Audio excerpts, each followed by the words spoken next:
So welcome to week 8 of 8 of Metaphysics in the Bible. It's going to be the last week of the season.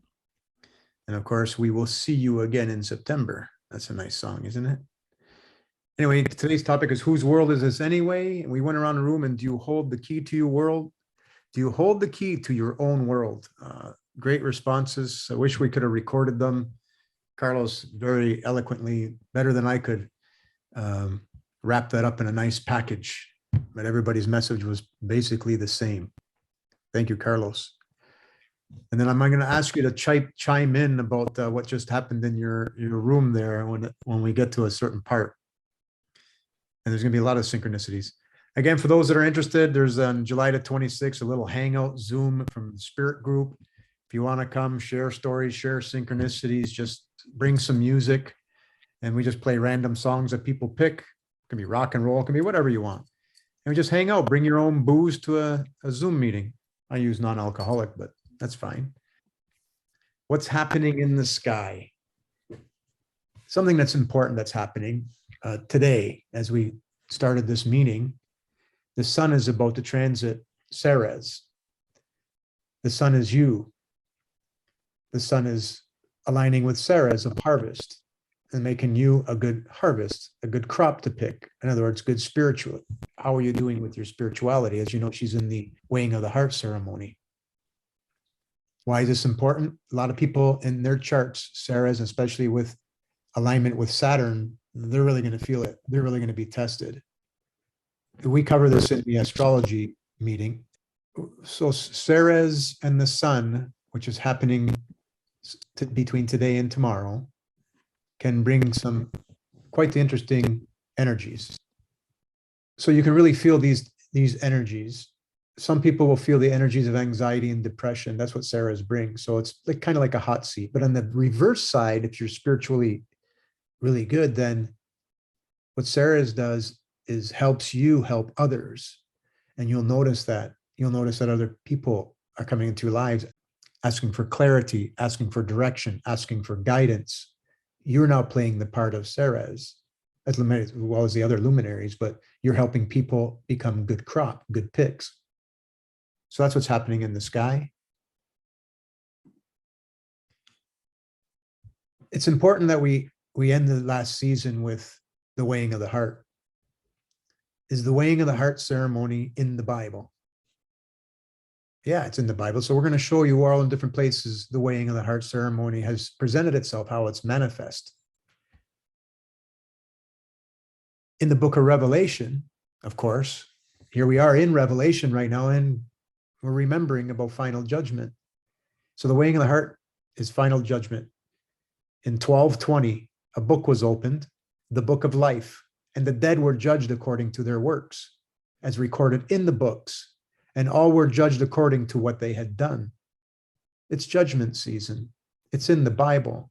This isn't about the past. The Bible tells you about what's happening now. It's prophecy. It's your guide. It got mistranslated a little bit, but rightfully so in the Piscean age when we're in the age of lack of love. So it's in the Bible, the weighing of the heart ceremony. The Bible's mistranslations, we've showed that, mistranslations of the Denderah Zodiac. So we know the weighing of the heart is there. I mean, you have Ceres, you have the bookkeeper, Mercury, right here, right? Ceres. You is represented by Spica, the star. And it's the crossing point between Libra, the scales, weighing of the heart, and Virgo as you descend into spirit world. Or ascend as Osiris. Is another way of putting it. So it's in the Bible, it's in the Denderah Zodiac, it's in the Egyptian texts. You can see the sun, Pluto, Saturn is the scales, Ceres is the harvester, Emmet, which eats the heart, and Mercury, the scribe. So it's in the Egyptian texts. So we got it in the Bible, it's on the Denderah Zodiac, it's in the Egyptian texts, and it happened and it started in the sky. Because on January 12th, 2020, we have the sun, you, Ceres, that's Emmet, that's the harvester, right? Saturn, Father Time. You got all kinds of time to make sure your heart is weighing as light as a feather. Pluto, your dad, holding your hand. And Mercury, the scribe, they were all aligned. That started on January 12th, 2020, when people started cleansing, not because of a virus. It's because of a cleanse, the 7 scorpions of Isis, the 7 plagues in Revelation. So the weighing of the heart started 40 moons ago, well, 40 from next year, April 15, 2023. It's 40 moons, 40 months of fasting. It's exam time. So this is all about a new beginning, a new you, your world, how you shape the world. The key is your heart. The key is in your heart. The key is pure love. And to get that new you, which nobody's got a choice, because they'll bounce off all kinds of karma to get on the right path, because it's just the way it works, which is a beautiful thing. So the Phoenix rising, how is that related to the weighing of the heart? Well, it's on the cross. Here's you waiting to get enlightenment, right? This represents the third eye, enlightenment, to the one here who's sitting on the throne, ready to be king. This is Horus becoming Osiris. This is the Phoenix rising, the Alpha, the Aries, the Arise. All those words and all those glyphs mean something. It means exactly what's happening, which is April 15th, 2023.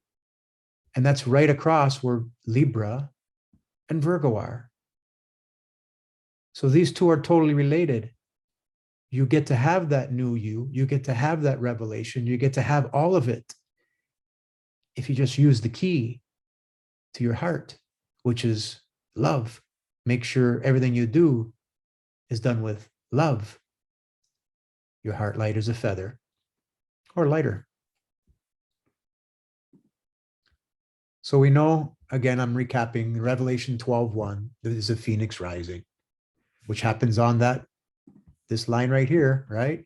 This line here is on a Denderah Zodiac, which is in the Bible as the Christ rises. Revelation 12:1, now a great sign appeared in the heaven, a woman clothed with the sun, with her moon under her feet. I know I've said this many times throughout this course, throughout this gathering, this space we share. There's the mother and the sun right there on that line with the moon, it's the moon's north node, at her feet. So this is totally related, this upcoming event, to the end of the 40 moons of our hearts being weighed. So every day, as we get tested, which instant karma, as we get enlightened, the instant karma happens because it's trying to get us on the right path. So it is your world. And this is your key. Right there, that image. The scales. So let's talk about what's in the Bible more, a little bit more. The supremacy of the sun, you being supreme. The sun is the image of the invisible God, Osiris, the firstborn over all creation, for in him all things were created, things in heaven and on earth, visible and invisible, whether thrones or powers or rules or authorities, all things have been created through him and for him. What's that saying is that everything that you witness, everything that you experience is created for you. It's your world. It wants you to be pure. It wants you to be loving. So all those vibrations, all these laws, all these rulers, all these authorities were meant to be there to get you on the right path. When I say you, I mean us, because we're all going through them. I'm still getting my tests every day. He is before all things. I'm going back to 17 now. He is before all things, and in him all things hold together. You are the world. You are the universe, all of you. And he is the, number 18, and he is the head of the body, the church. He is in the beginning and the firstborn from among the dead, so that in everything he might have the supremacy. So you are in charge of your world, 100%. The Piscean age gives us an experience where if you're not in charge of your own world, using the key of love, this is what you get. But luckily we can't stay here. It's time to move on. We have to move on. There's no choice. We're being induced by love. So again, from the book of Colossians, Paul's labor for the church. the mystery that has been kept hidden for ages and generations, but is now disclosed to the Lords, which is divine feminine's people, because we already did that etymology of Lord, that's divine feminine. So the mystery gets revealed. That's what Paul's saying in the book of Colossians. So it's yours. It's all you. This is your world. Everything you do, everybody in it, is help you get to that pure world, the one that you get to rule. So book of Luke, Jesus visits Martha and Mary. While Jesus and a disciple were traveling, Jesus entered a village where a woman named Martha welcomed him as a guest. She had a sister, Mary, who sat at the Lord's feet and listened to his message. By contrast, in other words, meanwhile, Martha was preoccupied getting everything ready for their meal, wasn't listening. So Martha came to him and said, Lord, don't you care that my sister has left me to prepare my table all by myself? Tell her to help me. The Lord answered, Martha, Martha, you are worried and distracted by many things. One thing is necessary. Mary has chosen the better part. It won't be taken away from her. So in other words, here you got somebody coming in to give them enlightenment. That could be somebody speaking, an animal, whatever. You're getting a sign. And then we get distracted. And then she was wondering why that person over there is not being distracted as well. That's the truth squirrel. You're going to find as you're talking to people that they're going to get squirreled. So it's really important that if there's somebody that's asking you for guidance, if there's somebody that wants to learn, the first thing you need to teach them about is the squirrel and getting squirreled. It'll become so obvious to you that while you're talking, next thing you know, someone will come up to them, their phone will ring, it'll try to get them off of that topic. That's why it's important to let them know about being squirreled, because that's trying to keep them on a path, because there's something needs to be worked on still. They need to have that self-realization is that, well, why am I being squirreled? Ah, right. Now, Carlos, can you chime in and say what happened to you when we're going through how you doing? Or was it today, or was it earlier today that something happened with your dog? No, it was right now. It was during this meeting. The dog got distracted by a squirrel and ran to the window. Okay, so here's a scenario. So you think those animals don't know? I have this little video here of what squirrel means. Squirrel, squirrel. You're going to see this happen to people more often than not when you try to help them be with their spirituality. You're going to see it a lot. And the dog comes in Carlos' room. He says it does it often, but he's never done it in any of our meetings that I can remember. But we're talking about the squirrel today. Well, I didn't do it last time. I've only been here for a week. Oh, that's right. It's not your house. It's your uncle's house. Right. That's right. So, but like last week, she didn't do anything like that. It was like right now, today. Right. So the animals are trying to help us prepare the people when they get squirreled. It's comical. You're going to see it. You're going to know it. And you're going to watch their path trying to keep them on it. Karma. But it's the season where you get to come out of the karma because you have somebody like, oh, you good people that tell them, hey, remember the squirrel. What the squirrel teaches us. So that's it for that portion. I just want to talk now. This is where Elaine, what's happening in the sky right now is it's Sirius rising. What does Sirius rising mean? I drew a line on here. When Sirius comes out of being, because when the sun is transiting Sirius, okay, it's going this way. It blocks the stars. You can't see the stars behind the sun, right? I mean, you look up to the sky, you don't see no stars. But there's a point in time where Sirius, the brightest star in the sky, right, rises before the sun so it doesn't get washed out. The location that happens is on the meridian of Greenwich. Here's the meridian of Greenwich, and then they call this an international date line. This is the people that get to see it along this line. I did the math. I could bore you and show you and go through an app that shows you that this is when it happens, because it happens when the sun is 6 degrees lower and Sirius is 5 degrees higher, whatever it is, but they can't all agree on the exact date. But there's a more important date, although the sun's doing funny things, because tomorrow is when it happens. Sirius rises tomorrow. Depending on where you live on the earth, it's a different day, because the shape of the shadow of the sun, or what the sun illuminates the sky, is different depending on where you live on the earth. What's most important is the mother of all mothers, Eris, Isis, when she goes retrograde, is the same time that the River Nile floods. This is a graph of the average River Nile floods. See the average discharge. And the peak is when Eris, Mother Mary, Isis, when she goes retrograde in the sky, she starts her movement backwards. She goes retrograde tomorrow, which is July 21st, right around the average time the River Nile floods. Sirius is rising. The mother is giving her period of the earth. See, this means retrograde. Here she is right over here in Aries. So this is, she gives her period, the earth, the River Nile floods. As Sirius rises before, you can see up here, here's Sirius, and there's the sun.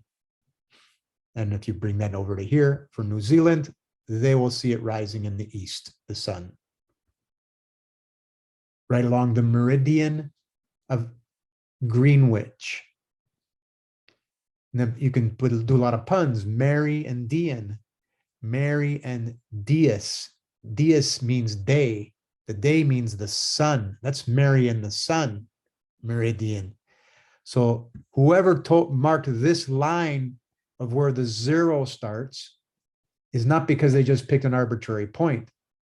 They picked where Sirius rising in the east location is. This is where the land starts. This is before you go into Capricorn. This is where you go into the mermaid principle, half goat, half fish. The connection is all there. It's beautiful. Our foremothers and forefathers left this as keys for us. Somebody knew what they were doing when they put that line there. In Italian, God, which is you, Dio means God. Mary and Dio, Mary Dian, Mary Days, Mary Dias. Can I interject something? Please do, Lex. I pictured you would. In my experience, AN many times means male. See that? So DN could mean a sign that it has more potential to come from the 2 towers to the 1 tower. Right. And D in Italian means from, from male. It's all there. I mean, you break it down to the letters and the combinations of letters, it's all there. I posted this because in Italy, they were getting, in the hometown where my mother's from, that they're getting ice and weird storms. And of course, we had the heat wave in the UK. Not all heat waves are caused by this, but it's interesting that this year, and then the one photo from Elaine.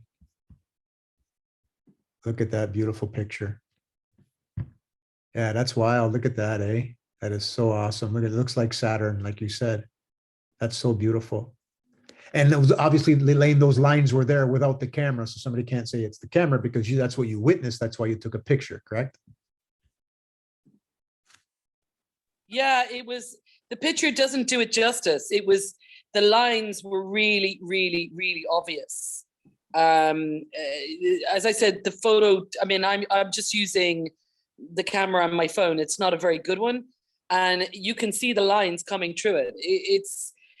But it was, the photo doesn't do it justice. That's all I'm going to say. So you said you could visually by your eyes, you could see that line dancing. Oh my God. Yes. Dancing. Right. See that? That's so awesome. So awesome. So there's things happening in the sky, people, because it's supposed to happen in the sky. It's part of revelation. So for us to continue on and work and understanding and knowing, Eris goes retrograde.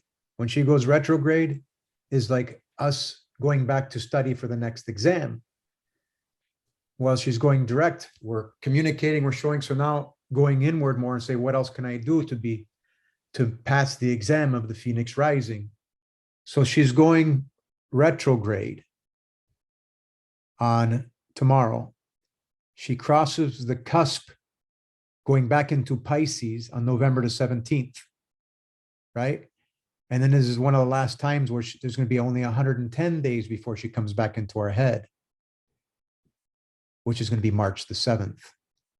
So November 17th, she goes back into Pisces, and March the 7th, she comes back into Aries before the April 15th when she lines with the sun. So during the time that she goes retrograde in Aries, and then when she crosses into Pisces, that's when we got to start eliminating more of materialistic ways. That's the message. And obviously, the weighing of the heart is the overall test, how much we can stick with that. And that is all I had for today.